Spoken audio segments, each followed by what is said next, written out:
বিশ্বনবী মাকামে মাহমুদে যে আল্লাহু আকবার বলে সিজদায় লুটিয়ে পড়বেন, আল্লাহ রাব্বুল আলামিন বিশ্বনবীকে এমন কিছু চমৎকার শব্দ শিখাবেন, ওই শব্দগুলো দিয়ে আল্লাহর প্রশংসা করে বিশ্বনবী কাঁদতে আরম্ভ করবেন।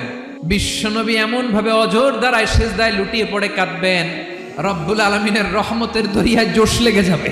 রব্বুল আলামিন এই দৃশ্য থেকে সহ্য করতে পারবেন না। রব্বুল আলামিন বলবেন, ইয়া মুহাম্মদ ইরফা রাসাক, ও নবী আপনি মাথা তোলেন, মাথা তোলেন, আপনার কান্না আমি সহ্য করতে পারি না।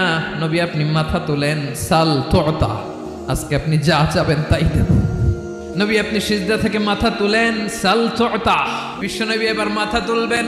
যে বিভীষিকাময় সময়ে প্রত্যেক নবী বলেছেন আমি পারবো না, প্রত্যেক নবী বলেছেন নফসি নফসি, আমার কি হবে আমি জানি না, আল্লাহ আমারে বাঁচাও।